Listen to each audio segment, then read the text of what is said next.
Hello and welcome to the video. I'm Jim the Mower and today we're going to be doing a review of the WorkZone heat powered stove fan available from Aldi.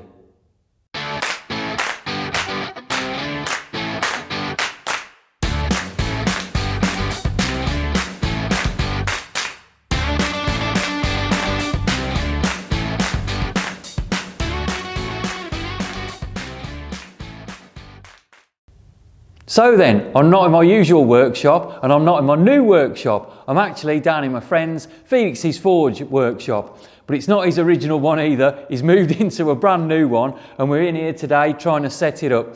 It's taken us about a week so far, I should think. And one of the first things we put in was this nice big log burner, or multi-fuel burner actually. And we're in a big brick building and it's quite chilly in here. So we put this in and it throws out a lot of heat. However, we lose a lot of heat straight up and maybe a little bit at the sides. And I thought, you know what, to try and warm the room up, we'll get one of these heat fans from Aldi and give it a blast and see if it'll warm the room as a whole. So we'll get it out of the box and see what we can do. Well then, I'm hoping this will be a pretty simple operation. They're like easy to use, there's nothing you have to do to them. So we'll just open the box up and take a look what's inside. There we go. The instructions are in the bottom. Shouldn't really put the cardboard on the top really, should we? Just in case. It's not that hot at the moment. We've probably had it going for about an hour, so it's warmed up, but it's not exactly blazing. I'll tell you a good thing about these boxes is if you haven't lit your fire yet, there's a great bit of kindling to get it going. Right, there's the fan itself. It doesn't look a lot. We've just got a stand on the bottom, a couple of blades on the top. This is a heat sink, and then we've got a small electric motor in the back, just tucked away in there, and two wires.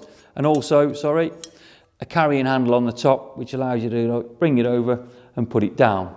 Now, we're in this workshop, it's freezing cold, this is cold, and it works by the bottom heating up. It's separated into two parts. There's an insulating part in the middle here, and it's separated into two parts by this insulator. Now, the bottom bit gets hot and the top bit stays cooler. These are heat sinks on the top. So as the heat comes up here, it's hopefully separated in the middle. The top bit will get hot because there's heat rising from there, but the heat sink will give the heat off. It gives us a slight potential difference between the two, and this little bit of trickery here converts that into a small voltage. And that small voltage should be just enough to turn the fan. Now this is a really, really light alloy fan, probably aluminium I should think. It's very, very light and very easy to spin, so there must be some great bearings in there. An easy light sort of brushless motor, and it works, just you can spin it round, you don't hardly have to touch it. So once it starts to move, it should keep moving, and all this heat that's coming up and getting lost should be pushed out into the room. Now with these, you can put it anywhere on the stove top where it's going to be hot, but I would always recommend putting them towards the back. Now if we can put that towards the back, not only will it heat up and push the heat out that's coming up through it, but also all this heat that's coming up in front will also get pushed out into the room. So we'll have to leave it on there for a couple of minutes, let this bottom bit warm up, and then we'll see if we can get it to spin and see if it makes a difference. So that's been on for about 5 minutes now, and by my calculations, it should start going any second. While it's been warming up, I've just had a quick flick through the instruction book just to see if there was anything. And there's a few little pointers in there, which is obviously, you've got to have enough heat in the stove to make it turn, to get the thermoelectric trickery in the back to work. So you've got to have enough heat in there, but it can't be too hot. If it does get too hot, it starts to bend slightly, and you should notice the bend, and it's too hot, and use the handle there to lift it off the stove. And just to make sure it doesn't melt the internal workings of it. So apart from that, in the book, there's not really anything you can do. On the maintenance side, there is a small gap between there. Sometimes that gap might widen a little bit, and there's a screw at the back, and you can just put that screw down and tighten it up slightly. And that's about it. Just keep it clean, take it off, blow the dust out every now and again, and that's about it. But don't forget, as with all your Aldi stuff, you've got a full warranty there. You fill the card in with your receipt and you've got a full 3 years. Right, I should think that's just about ready to go. I can feel the heat from here, it's warm, it's really warm.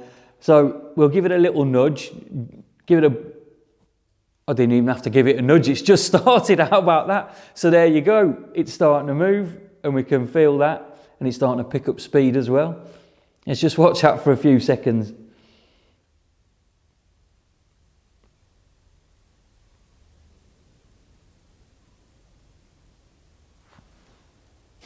Wow, amazing. Silent operation, just started there on its own, and that'll keep going now. As long as there's a difference, heat difference between the top and the bottom, that'll just keep going and running, and it'll push all this lovely heat that's coming out of here out into the room. Absolutely fantastic. If you need to move it at all, you've got the handle on the top, you can pick it up, and as you can see, there's still a lot of heat in the bottom. I wouldn't recommend touching this, it's been on there a long while, but there's still a lot of heat in the bottom, and the top's quite cool, and the fan will just keep turning. Might slow down a little bit mine, but it'll still keep turning until it's all equaled out. It's the same temperature both sides. So we just pop it back on and away it should run. So there you go. A great bit of kit for only $19.99.